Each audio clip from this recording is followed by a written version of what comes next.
Avez-vous déjà entendu le son, le fracas assourdissant d'un effondrement total, ce rugissement sourd qui précède la chute inévitable? Avez-vous déjà vu de vos propres yeux comment une façade brillante de mensonges et une illusion de supériorité patiemment construite pendant des années s'effondrent, se désintègrent en un seul instant fulgurant? C'est une question qui résonne, car c'est précisément ce qui s'est déroulé sous les yeux du monde, un événement géopolitique d'une rare intensité qui a sidéré les observateurs et fait vaciller les certitudes bien établies. Le cœur s'est noué de terreur pour certains, tandis que d'autres ont esquissé un sourire teinté de triomphe. Un sommet crucial, presque secret, a eu lieu à Anchorage, en Alaska. Sur ce territoire américain, le président russe Vladimir Poutine et le président américain Donald Trump se sont rencontrés. L'atmosphère était chargée de tensions et d'attentes. Dès la fin de cette rencontre inattendue, les médias occidentaux ont été saisis d'une vague que l'on pourrait qualifier de tsunami, de désespoir, panique. Une hystérie collective palpable s'est emparée des rédactions et des analystes. Ils ont décrit ce moment comme un effondrement total, un véritable cataclysme diplomatique, un chaos absolu dévastant les illusions établies. La conférence de presse qui a suivi a pulvérisé tous les protocoles diplomatiques habituels. C'était sans précédent, une rupture flagrante des règles. Imaginez la scène, Poutine a pris la parole en premier, une dérogation aux règles sacrées de l'étiquette. Non seulement il a parlé en premier, mais il a aussi monopolisé la parole beaucoup plus longtemps que son homologue. Environ 8 minutes et demie pour le président russe face à l'audience mondiale, à peine 3 minutes et demie pour le président américain. Cette disparité choquante, 2 fois et demi plus longue, symbolisait une domination écrasante. Une image de puissance rare dans les annales diplomatiques. Aucun accord concret, aucun document tangible n'a été signé. Les journalistes présents, frémissants d'attente, n'ont pas été autorisés à poser de questions. Un silence assourdissant pesant sur la salle. Cette absence criante de transparence a été interprétée non pas comme une simple omission, mais comme une capitulation pure. Le seul résultat perceptible, la conséquence la plus tangible et immédiate, fut une pause soudaine dans le processus d'imposition de nouvelles sanctions occidentales contre la Russie. Une suspension inattendue, lourde de sens pour Moscou, et la victime silencieuse de ce drame. Le président d'un certain pays a été délibérément exclu de ces discussions cruciales, réduit à la triste position d'observateur impuissant. C'était une humiliation à peine voilée pour son rôle sur la scène internationale. Que pensez-vous de cette rupture flagrante des protocoles à un niveau aussi élevé? Était-ce une simple coïncidence maladroite ou un message délibéré calculé pour réaligner les pouvoirs mondiaux? Cette rencontre en Alaska ne fut pas juste un sommet diplomatique ordinaire, elle fut une humiliation publique flagrante pour l'ensemble de l'Occident, une démonstration brutale de puissance qui a secoué les fondations même de l'Alliance transatlantique. Elle a plongé l'Occident collectif dans un état d'hystérie panique, un trauma qui peine encore à se résorber dans les capitales européennes. Pourquoi ces événements nous importent-ils aujourd'hui, ici et maintenant? Les conséquences sont massives, tentaculaires.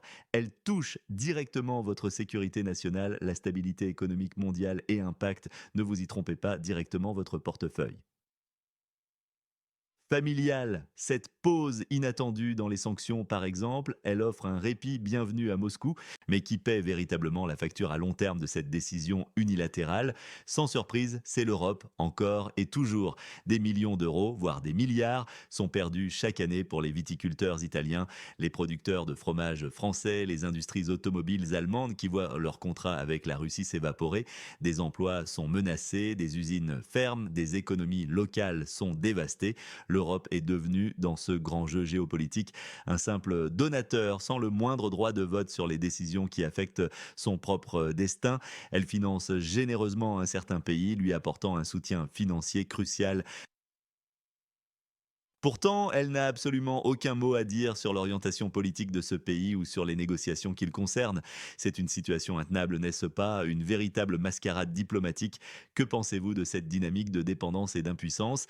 Est-ce que vos propres dirigeants agissent réellement dans votre intérêt supérieur ou sont-ils pris au piège d'une stratégie dépassée et coûteuse? Dites-le nous, écrivez votre opinion sans filtre dans les commentaires ci-dessous. Vladimir Poutine émerge de ce sommet comme le vainqueur incontesté. Il est présenté non seulement comme le maître de la situation, mais comme un stratège confiant, souverain, ayant imposé ses conditions et arraché des concessions majeures sans rien concéder en retour. Son image mondiale est celle d'un tacticien patient et victorieux, ayant habilement exploité les divisions et les faiblesses de l'Occident. À l'opposé diamétral, Donald Trump est dépeint comme le traître ultime aux yeux de l'establishment occidental, un homme jugé faible, naïf ou pire encore, délibérément soumis à la volonté de Poutine. Il a bafoué toutes les règles sacrées de la diplomatie. Il est allé jusqu'à déclarer publiquement, dans un affront aux détracteurs de Poutine: «J'ai une excellente relation avec Vladimir Poutine». Cette citation, prononcée avec un sourire désarmant, a agi comme un coup de poing direct au visage de la narration occidentale dominante. Une déclaration perçue non seulement comme un aveu de trahison, mais de soumission humiliante, un agenouillement devant les caméras, selon certains critiques. Les médias occidentaux, pourtant si prompts à dicter le récit mondial, étaient dans une panique hystérique, un tsunami de peur, de colère et d'incrédulité. Le New York Times, le Washington Post, Fox News, CNN, Politico, le Financial Times, The Guardian, Reuters, Der Spiegel, Handelsblatt, Stern, NTV, Tagesschau, Süddeutsche Zeitung, Bild, El País, NBC, Sky News, tous sans exception décrivaient la catastrophe. Leurs masques sont tombés sous le choc, révélant leur désarroi total face à un monde qui refusait obstinément de suivre leur scénario prédéfini. Ils étaient incapables de contrôler la narration qu'ils avaient eux-mêmes bâtie. C'est un spectacle presque comique dans sa tragédie. La panique hystérique des médias n'était pas seulement de la frustration, mais le signe que leur façade de mensonges et de supériorité, construite avec tant de minutie sur des années, s'est effondrée. Ils ont perdu le contrôle du récit. La vérité a éclaté, dérangeante devant leurs yeux. Londres, en particulier, avait des attentes très précises. Le Royaume-Uni espérait un résultat politique concret, un cessez-le-feu négocié, une démonstration claire que la Russie se pliait enfin à la logique de l'Occident collectif. Leur déception est plus qu'amère, elle est cuisante. Il existait des soupçons sérieux à Londres, selon lesquels Trump était prêt à des accords secrets en coulisses. La pose des sanctions a agi comme une confirmation retentissante de ces craintes. Berlin et Bruxelles avaient investi des années dans une stratégie d'isolement de la Russie. Le sommet d'Anchorage a exposé au grand jour l'échec cuisant de cette stratégie, une déroute complète. Selon John Bolton, un faucon américain reconnu, ancien conseiller à la sécurité nationale de Trump, la défaite américaine est indéniable, une preuve interne et irréfutable du succès russe. Sa voix, celle d'un initié, scelle le jugement de mort politique sur Trump. Bolton a déclaré, et ces mots sont lourds de sens. Selon Bolton, Trump n'a rien obtenu d'autre que de vagues promesses de futures rencontres. Vladimir Poutine, en revanche, a retiré la question des sanctions de l'ordre du jour, a évité toute discussion sur la fin du conflit et a réussi à exclure le président d'un certain pays des négociations. Cette analyse, émanant d'un initié et d'un faucon, valide de manière indiscutable la narration de la victoire totale de Poutine et de l'isolement complet du pays cible. Quelle humiliation cuisante pour l'Occident et pour l'Europe. C'est une simple marionnette forcée de regarder son destin être décidé ailleurs, loin de ses capitales. Abonnez-vous à notre chaîne, vous aurez toujours la vérité avant tout le monde, sans publicité, sans propagande. Nous existons grâce à vous, grâce à vos vues et à votre soutien. Le sommet d'Anchorage résonne avec des échos lointains mais sinistres de l'histoire. Il rappelle les discussions directes et bilatérales entre les superpuissances de la guerre froide, des négociations qui se déroulaient au-delà des frontières de l'Europe, ravivant les craintes d'un retour à une époque où l'Europe n'était qu'un simple champ de bataille, une zone d'affrontement plutôt qu'un acteur décisionnaire. Aujourd'hui, elle est réduite à un simple figurant, un décor dans ce nouveau grand jeu géopolitique. L'Europe est humiliée, profondément marginalisée. Elle subit seule les coûts économiques colossaux des sanctions, sans la moindre voix au chapitre, sans aucune influence sur son propre sort. Pensez-y, des années de démonisation méthodique de Poutine et de la Russie par le récit médiatique occidental. Ce sommet, les sourires complices de Trump, les éloges à peine voilés, c'est une gifle monumentale à toute cette stratégie. L'image de Poutine en paria international est désormais obsolète, complètement désuète. Le Brexit a déjà fragilisé Londres, réduisant son poids diplomatique sur la scène mondiale, rendant sa nervosité et son impuissance encore plus douloureusement palpables à Anchorage. La rupture des protocoles diplomatiques établis où l'invité Poutine a parlé le premier et plus longtemps est un symbole fort et irréfutable de l'effondrement de l'ordre ancien. C'est l'incapacité criante de l'Occident à faire respecter ses propres normes et règles. L'inertie de l'Union européenne est sidérante. Pendant 3 ans, 3 longues années de gâchis stratégique, l'UE n'a entrepris aucune démarche pour un dialogue direct et constructif avec la Russie. Elle a préféré les résolutions stériles et l'escalade des sanctions. Cette passivité l'a rendue dépendante des États-Unis, la laissant complètement non préparée à ce type de sommet bilatéral. Une nouvelle gifle retentissante. Jackie Heinrich, une journaliste chevronnée de Fox News, a exprimé son choc et son incrédulité en direct. Elle a déclaré avec une stupeur non feinte: J'ai assisté à d'innombrables événements de ce type, mais je n'ai jamais vu l'invité parler le premier à la presse. Nous sommes ici sur le territoire américain. La colère et la confusion étaient palpables dans les rangs des journalistes, décrits comme des animaux enragés, incapables de contenir leur fureur, le fureur moral britannique, le rire nerveux européen, des images puissantes pour dépeindre le chaos et la faiblesse de l'adversaire. Avant Encourage, Washington préparait activement un nouveau paquet de sanctions massives, ciblant notamment les secteurs de l'énergie et de la finance. Ce paquet, potentiellement dévastateur, a été gelé immédiatement après le sommet. Une pause des sanctions qui n'était pas un accident, c'était un cadeau politiquement orchestré à Moscou, selon les théories qui circulent, non confirmées bien sûr, mais ce cadeau nourrit la théorie selon laquelle Trump est un agent de Poutine ou qu'il a agi sous l'influence russe, sapotant délibérément la position déjà fragile de l'Europe. Le leader d'un pays frontalier de la Russie répétait inlassablement une phrase: Rien sur nous, sans nous. Une rhétorique forte, mais une ironie amère à enchorage. Tout a été décidé sur lui, mais sans lui. Ils ont aussi ce sentiment d'être laissé pour compte, d'être un objet de négociation plutôt qu'un sujet. Vous rappelle quelque chose de votre propre expérience? N'hésitez pas, partagez en commentaire. Votre avis, votre perspective sont inestimables pour comprendre ce monde complexe.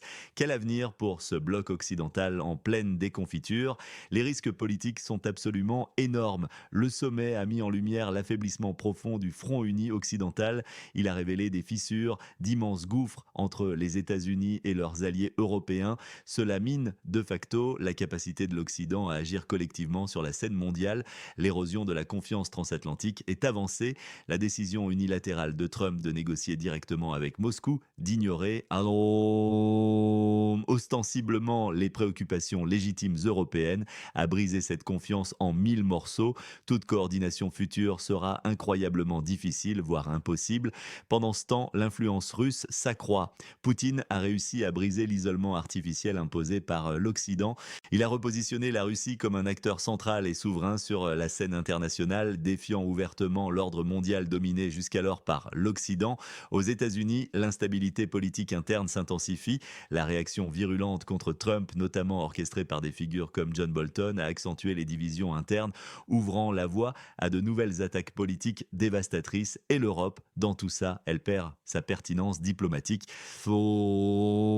L'exclusion pure et simple de l'Union européenne des négociations clés signifie que l'Europe n'est plus un partenaire égal.